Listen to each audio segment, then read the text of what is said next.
আচ্ছা শোনো না, আমরা কিছুদিন পরে চলো কক্সবাজার যাই। ওকে, কোনো সমস্যা নাই, দুজন মিলে। এই আলিফ, কি খবর তোমার? কেমন আছো? আলহামদুলিল্লাহ ভালো আছি। তুমি কেমন আছো? আমি আমি তো খুবই ভালো, দেখতে পাচ্ছ না? By the way, meet my boyfriend Robin. আচ্ছা তোমার কি খবর? কাউকে পেলে নাকি এখনো ভবঘুরের মতো ঘুরছো? আরে উনি তোমার বাবার অফিসের এমডি সাহেবের মেয়ে লোপা ম্যাম। উনি এদিকে আসছেন, তাহলে কি উনি আমাকে চিনতে পেরেছেন? তুমি কি ওনার সাথে কথা বলছো? উনার সাথে কথা বলবো কিভাবে?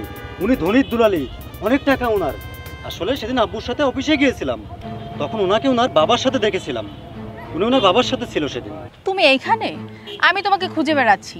জানো, আজকে আমি বাবাকে বলেছি যে আজকে সারাদিন আমি তোমার সাথে রিক্সায় ঘুরবো। রিক্সায়? তুমি? তোমার তো রিক্সায় চড়ার অভ্যাস নাই, আর তাছাড়াও অনেক ধুলাবালি, তুমি সহ্য করতে পারবে না। তো কি হয়েছে? তুমি যদি সহ্য করতে পারো আমিও পারবো। আচ্ছা ওনারা কে? তোমার ফ্রেন্ড?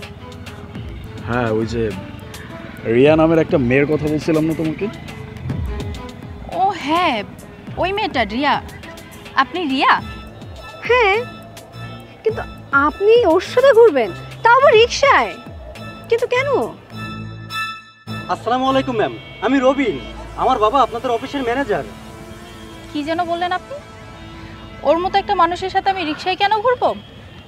শুধু রিক্সায় কেন, ওর হাত ধরে আমি পুরো পৃথিবী ঘুরতে পারবো।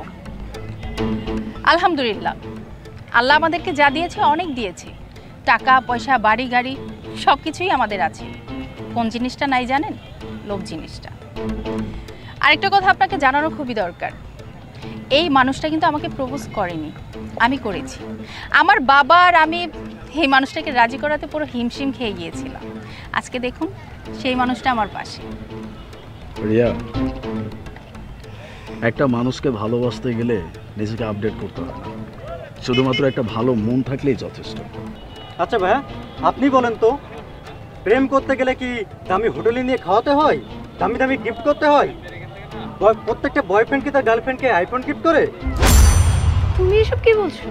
ঠিকই বলছি, তোমার মতো মেয়ের সাথে প্রেম করতে যে আমি পুরো পথের ফকির হয়ে যাচ্ছি দিন দিন। আজ থেকে তোমার সাথে আর কোনো সম্পর্ক রাখবো না আমি। তোমার সাথে সব সম্পর্ক এ পর্যন্ত শেষ। ব্রেকআপ আজ থেকে তোমার আমার। আরে কি বলছো? আরে কি দরকার ছিল আমাকে এইভাবে খোঁচা মারা? আমাকে খোঁচা মারতে গিয়ে নিজে মস্ত বড় একটা খোঁচা খেয়ে গেছে। যাই হোক, সময় এসে নিজেকে বদলাও।